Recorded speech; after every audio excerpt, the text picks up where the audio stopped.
आज के जो क्वेश्चंस हैं वो खास करके जो इलेक्शन कमीशन ऑफ इंडिया है उससे संबंधित होंगे। हालांकि ये सारे क्वेश्चंस करंट अफेयर के हैं। जो भी न्यूज़ में था जैसे स्टेट इलेक्शन कमीशन चाहे इलेक्शन कमीशन ऑफ इंडिया, उनसे संबंधित क्वेश्चन मैंने आज लिया हुआ है। देखिए, जो फॉर्मेट होगा वो हमारे स्क्रीन पे जो क्वेश्चंस होंगे वो इंग्लिश में होंगे, लेकिन मैं इसको हिंदी में आपको एक्सप्लेन करूँगा। तो ये हिंदी और इंग्लिश दोनों मीडियम के बच्चों के लिए फ़ायदेमंद है। चलिए चालू करते हैं आज का वीडियो। पहला क्वेश्चन है, कंसीडर द फॉलोइंग स्टेटमेंट। जो निम्नलिखित कथन दिए गए हैं उनके ऊपर आपको विचार करना है।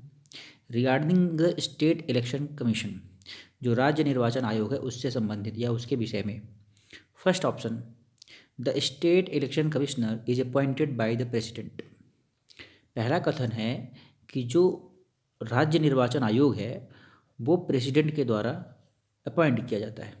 दूसरा कथन है, the state election commissioner has the status of a जज ऑफ ए हाई कोर्ट। जो राज्य निर्वाचन आयोग है वो किसके बराबर पे आता है, वो एक हाई कोर्ट के जज के बराबर होता है, ऐसा दूसरा स्टेटमेंट बोल रहा है। तीसरा स्टेटमेंट कह रहा है, the state election commissioner works independently of election commission of India and each has its own sphere of operation. जो तीसरा कथन है वो कह रहा है कि जो राज्य निर्वाचन आयोग है मतलब SEC स्टेट इलेक्शन कमिश्नर, वो जो इलेक्शन कमीशन ऑफ इंडिया है जो भारत के लिए निर्वाचन आयोग है उससे स्वतंत्र होकर के कार्य करता है। उसके आगे कह रहा है और ये दोनों के अलग अलग अपने कार्य करने के स्फीयर है, अपने अपने क्षेत्र है। तीसरा स्टेटमेंट ये था। आई होप आपको तीनों स्टेटमेंट अच्छे से समझ में आ गए होंगे। अभी आपको बताना है कि कौन सा स्टेटमेंट सही है। तो मैं आपको बता दूं कि जो स्टेट इलेक्शन कमिश्नर होता है वो प्रेसिडेंट के द्वारा नहीं अपॉइंट किया जाता है बल्कि गवर्नर के द्वारा अपॉइंट किया जाता है। ठीक है, तो इस वजह से जो फर्स्ट स्टेटमेंट है ये रॉन्ग है। ठीक है, ये अपना स्टेटमेंट गलत है। Second, state election commissioner has the status of a जज ऑफ हाई कोर्ट, यस ये सही है। और उसके बाद तीसरा कह रहा है कि the state election commissioner work independently, ये वाला भी गलत है। ठीक है, तो तीसरा गलत है, पहला भी गलत है, दूसरा सही है। इसका मतलब ए इसका आंसर है। Next question, consider the following statements regarding the election commission of India. निम्नलिखित कथनों पर विचार कीजिए जो भारत का निर्वाचन आयोग है उससे संबंधित विषय में। फर्स्ट ऑप्शन, पहला ऑप्शन है, the constitution has not prescribed the qualification of the members of the election commission. संविधान है जो भारत का संविधान, वो जो इलेक्शन कमीशन है भारत का निर्वाचन आयोग है उसके सदस्यों की कोई भी क्वालिफिकेशन को प्रिस्क्राइब नहीं करता है।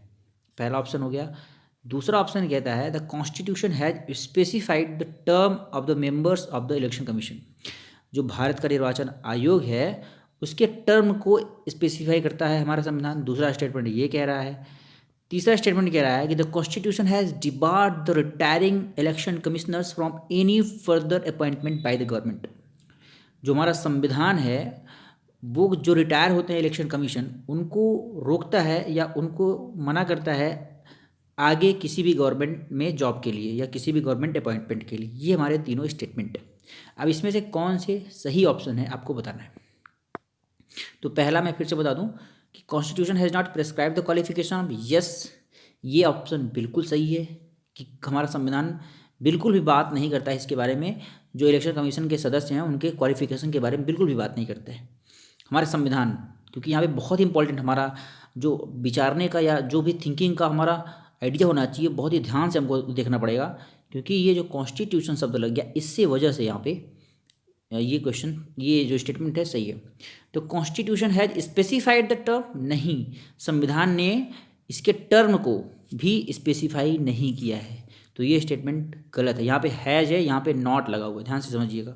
एंड तीसरा है, the commission has debarred the retiring election commission from any further appointment, no, यहाँ पर भी कॉन्स्टिट्यूशन आ गया है, इसकी वजह से ये स्टेटमेंट भी गलत है। तो यहाँ पे आपका कौन कौन सा स्टेटमेंट सही है मैं आपको बता दूँ। केवल ए अपना सही है, ए वाला केवल सही है। आई एम सॉरी, फिर से रुक जाइएगा, ए वाला सही है। ठीक है, यहाँ पे ए ऑप्शन सही है क्योंकि केवल वन ओनली सही होगा। नेक्स्ट क्वेश्चन देखिए, यहाँ पे तीन ऑप्शन यहाँ पे था। ठीक है, उसके बाद चौथा ऑप्शन यहाँ पे था। अगला question, consider the following statements निम्नलिखित कथनों पर विचार कीजिए। Article 324 of the constitution provide the same protection to all the election commissioners as the chief election commissioner. जो मुख्य निर्वाचन अधिकारी है उसी के बराबर जो इलेक्शन कमिश्नर है, टू ऑल जो क्योंकि यहाँ पे देखिए एक होते हैं मुख्य सीईसी, मतलब होता है एक मुख्य सीईसी मतलब मुख्य निर्वाचन अधिकारी, और उसके सहयोग के लिए दो और निर्वाचन अधिकारी चुने जाते हैं जिनको इलेक्शन कमिश्नर बोलते हैं। ठीक है, आप ध्यान समझिए, एक सीईसी होता है, सीईसी मतलब चीफ इलेक्शन कमिश्नर, जो कि इसका अध्यक्ष होता है, और इसी के सहयोग के लिए, इसी के असिस्टेंट के लिए दो और इलेक्शन कमिश्नर का अपॉइंट किया जाता है।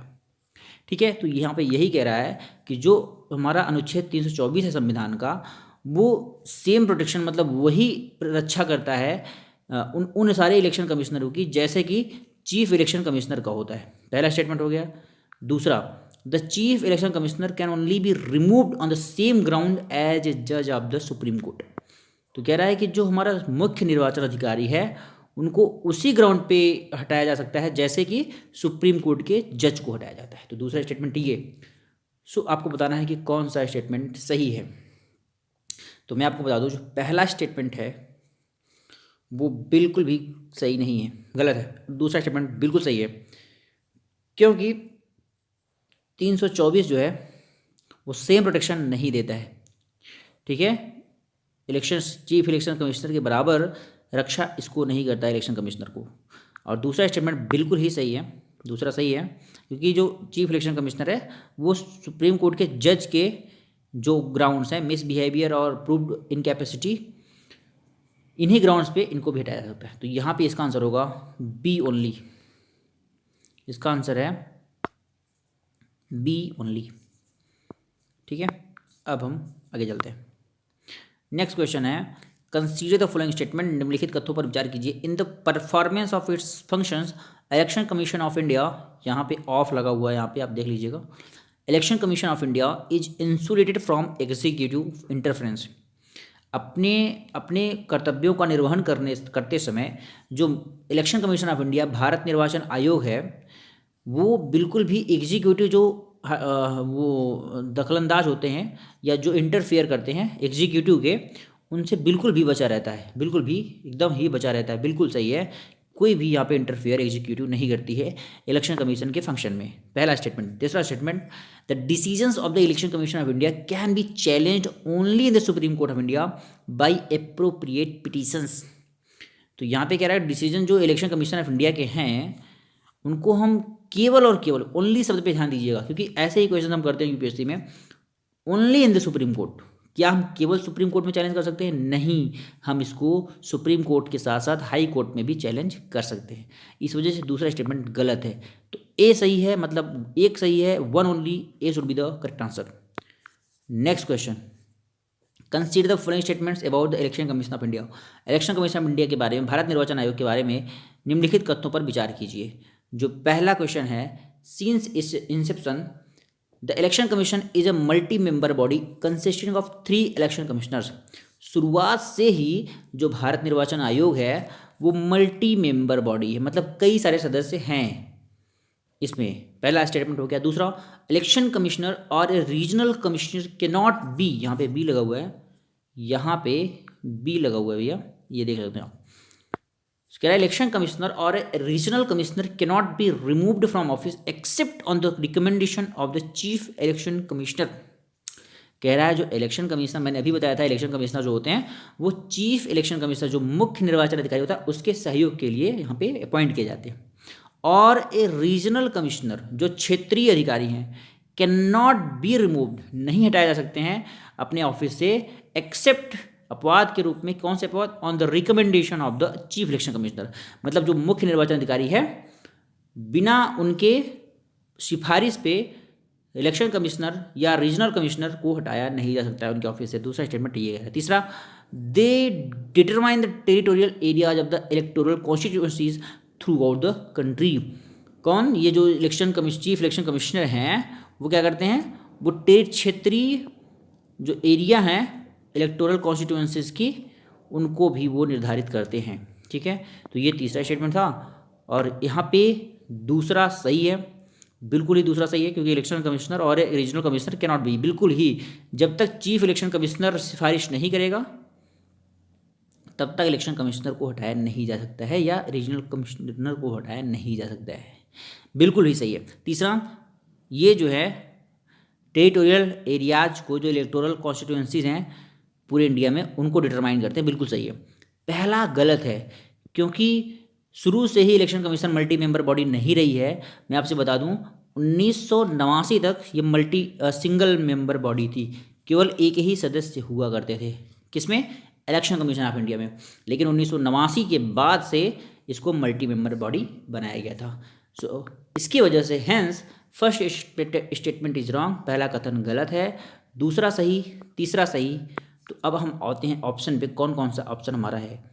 तो फर्स्ट ऑप्शन 1 एंड 2, दूसरा 3, तो यहाँ पे आपका सी वाला एकदम सही आंसर होगा, 2 एंड 3। अगला है consider the following statements about the election commission of India. Election Bharat निर्वाचन आयोग के विषय में निम्नलिखित कथनों पर विचार करें। Election commission of India is a permanent constitutional body. जो भारत निर्वाचन आयोग है वो एकदम से परमानेंट संवैधानिक निकाय है। The second statement, the chief election commissioner can be removed from office only through impeachment by parliament. जो मुख्य निर्वाचन अधिकारी हैं, मुख्य निर्वाचन अधिकारी, उनको केवल और केवल संसद के द्वारा, इम्पीचमेंट के द्वारा हटाया जा सकता है। Second statement. तीसरा, if elections are being held, अगर जो चुनाव है उनको हेल्ड किया जाता है ओनली फॉर स्टेट लेजिस्लेचर, केवल राज्य विधानसभा के लिए, द एक्सपेंडिचर, जो खर्चे हैं, expenditure is born entirely by the concern state. तो जिस स्टेट में ये इलेक्शंस हैं वही स्टेट गवर्नमेंट या वही स्टेट लेजिस्लेचर उसके खर्चा को उठाएगी। ये तीसरा स्टेटमेंट है। तो यहाँ पे कौन कौन से स्टेटमेंट सही हैं मैं आपको बता दूं कि पहला स्टेटमेंट बिल्कुल सही है, क्योंकि election commission of India permanent constitutional body है। दूसरा भी सही है, क्योंकि चीफ इलेक्शन कमिश्नर केवल और केवल पार्लियामेंट के द्वारा ही इम्पीच किए जा सकते हैं। और तीसरा स्टेटमेंट बिल्कुल सही है। तो यहाँ पे जो आंसर होगा हमारा वो डी होगा, D is the correct answer. Next question I think 1 minute, और ये आई थिंक क्वेश्चन थे, आज जो क्वेश्चन थे इलेक्शन कमीशन ऑफ इंडिया से संबंधित थे, आई थिंक आपको अच्छे लगे होंगे। Thank you for watching this video.